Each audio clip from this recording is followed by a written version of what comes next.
Hai,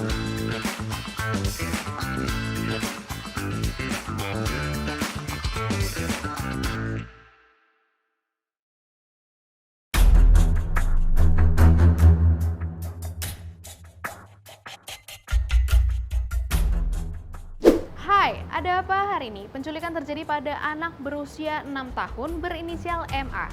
Penculik bernama Iwan Sumarno alias Jeki alias Herman alias Yudi. Penculikan terjadi di Gunung Sahari pada tanggal 7 Desember 2022 dan baru ditemukan pada 2 Januari 2023. Malika diculik oleh Iwan menggunakan bajai biru pada pukul 10.13 waktu Indonesia bagian Barat. Dan jejak mereka sempat hilang ketika supir bajai mengantar mereka ke sekitar stasiun Jakarta Kota. Kemudian Iwan bersama Malika ditemukan di sekitar Jalan Wahid Hasyim, Tangerang Selatan saat mereka melakukan aktivitas mengumpulkan barang-barang bekas pada pukul 21.30 malam. Mengapa polisi perlu 26 hari untuk menemukan Malika Anastasia? Padahal pelaku tidak benar-benar bersembunyi, melainkan melakukan aktivitas sehari-hari seperti biasa.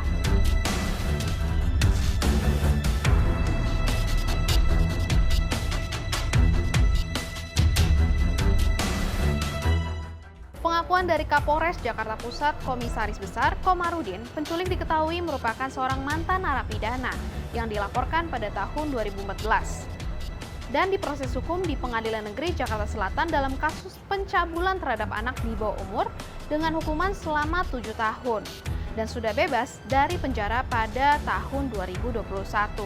Pelaku juga teridentifikasi sebagai pelaku penggelapan sepeda motor di Jakarta Utara. Setelah hari penculikan, pelaku dan anak alias MA menggunakan gerobak untuk melakukan berbagai aktivitas, keliling Jakarta maupun tidur di dalam gerobak. Tetapi dia diduga melanggar pasal 330 ayat 2 Kitab Undang-Undang Hukum Pidana. Iwan dikatakan masih berbelit saat memberikan keterangan kepada para penyidik. Dia hanya memberikan jawaban klise terkait dengan hubungan emosionalnya dengan korban. Ada yang mengatakan bahwa perilaku Iwan Sumarno ini masuk dalam kategori pedofilia. Akan tetapi, istilah gangguan kejiwaan seperti ini dapat membebaskan pelaku dari jerat hukum. Lalu apa usaha atau cara polisi agar Iwan dapat memberikan keterangan secara terbuka?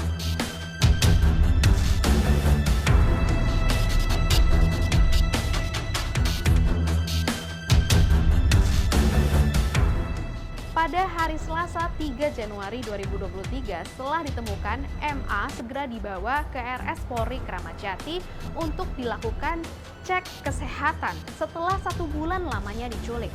Bagaimana sepatutnya polisi menangani kasus ini dan bagaimana cara merawat MA setelah kejadian ini agar bisa bertumbuh dengan normal seperti anak-anak yang lain? Pemeriksaan kepolisian itu penting juga menggunakan alat peraga gitu ya untuk menanyai anak, karena kan memang pertanyaan itu harus sesuai dengan usia anak, pertanyaannya juga harus dipahami oleh anak.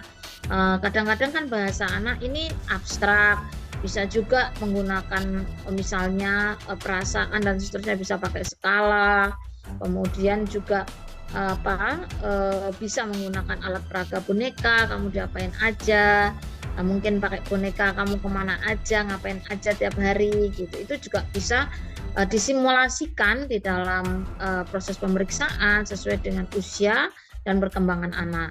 Kadang-kadang memang tidak mudah untuk berbicara dengan anak korban karena pasti dia trauma, tidak mau berbicara dengan orang baru. Maka memang kedekatan itu menjadi kata kunci yang paling penting sehingga anak tidak trauma begitu ya. Dan ini penting agar dia berani berbicara sehingga kemudian proses ini juga pada ujungnya kita mengedukasi kepada dia agar tidak ada anak lain yang juga menjadi korban.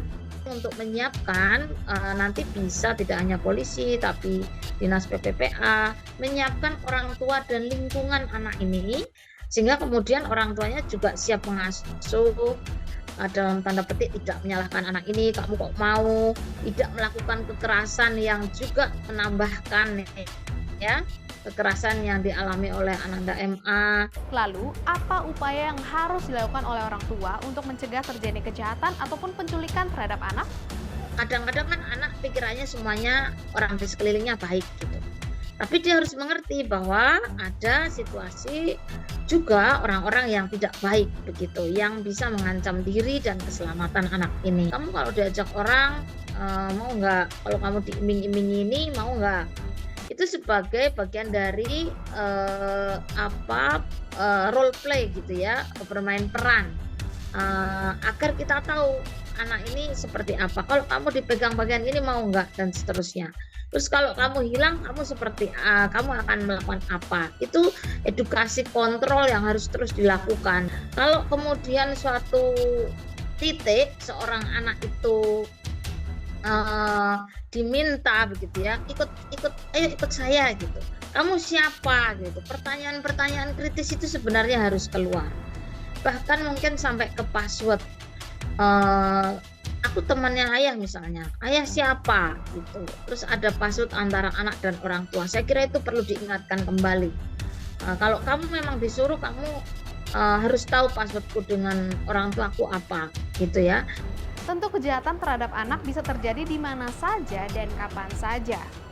Oleh sebab itu, kewaspadaan yang dimiliki oleh orang tua dan juga edukasi kepada anak menjadi hal yang sangat penting agar hal ini tidak terulang kembali.